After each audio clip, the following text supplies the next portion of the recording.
Praising your child is just a no-brainer. It builds their confidence, it builds their self-esteem, and whenever kids, their self-esteem and their self-worth boosts.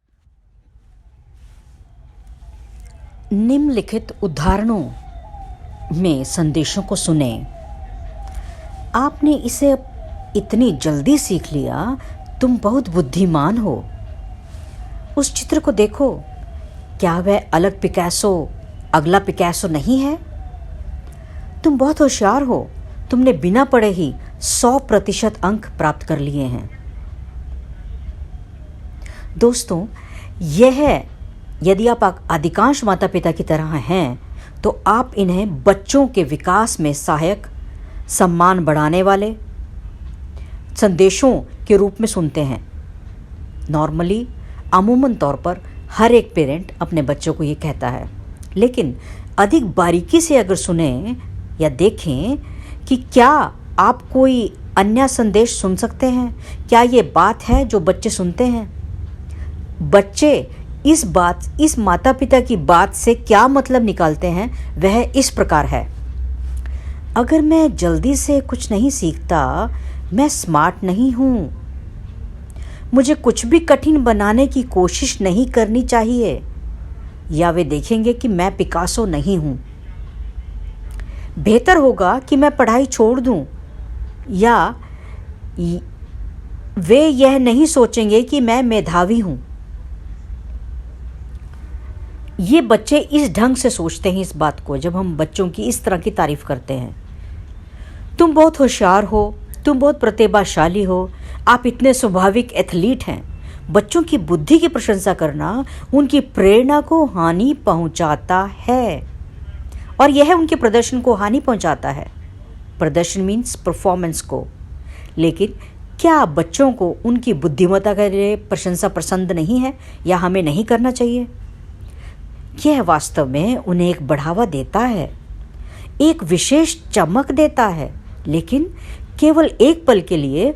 जिस क्षण वे किसी प्रतिकूल हालात में होते हैं या किसी अनजान मुसीबत का सामना करते हैं, उनका आत्मविश्वास खिड़की से बाहर चला जाता है और उनकी प्रेरणा रॉक बॉटम से टकराती है।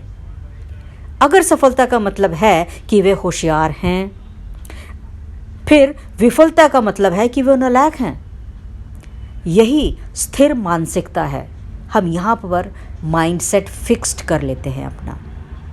क्या माइंडसेट फिक्स करते हैं कि सफलता मीन्स होशियार होना, दूसरों से आगे होना। विफलता मीन्स दूसरों से पीछे रहना और नालायक कहलाना।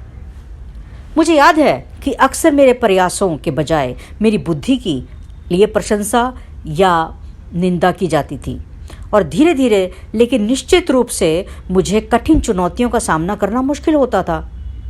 सबसे आश्चर्यजनक रूप से यह पढ़ाई और भावनात्मक चुनौतियों को भी मुश्किल करने लगा। मैं फेस नहीं कर पाती थी इमोशनल चैलेंजेस को, एकेडमिक चैलेंजेस को। यह मेरी सबसे बड़ी अक्षमता थी। मैं अपने आप को सक्षम नहीं समझती थी। माता पिता सोचते हैं कि वे बच्चों को उनके दिमाग और प्रतिभा की प्रशंसा करके स्थायी विश्वास उपहार की तरह दे सकते हैं। यह काम नहीं करता है और वास्तव में इसका विपरीत प्रभाव पड़ता है। यानी कि अगर हम बच्चों के दिमाग और प्रतिभा की प्रशंसा करते हैं, यह स्थायी आत्मविश्वास पैदा नहीं करता है। जैसे कि कुछ कठिन होता है या कुछ भी गलत हो जाता है, यह बच्चों को खुद पर संदेह करना सिखाता है।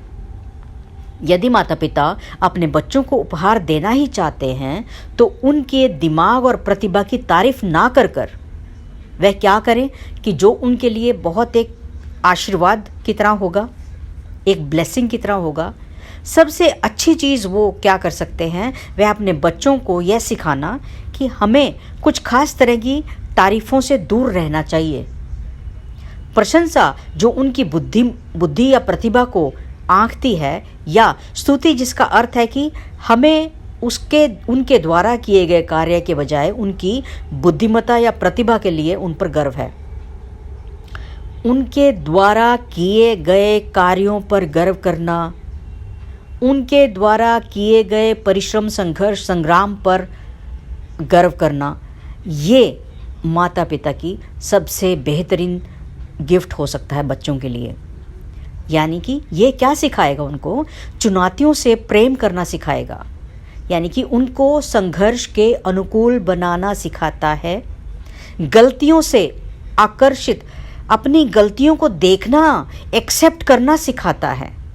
वह उसमें इंटरेस्ट लेकर उसे बेहतरीन करने में लगते हैं। अभ्यास, दृढ़ता और अध्ययन के माध्यम से किए गए प्रयासों का आनंद लेना सिखाता है। यह उन्हें यह सिखाता है कि हमें निरंतर सीखते रहना चाहिए, ये स्टॉप नहीं करना चाहिए। Learning should not be stopped.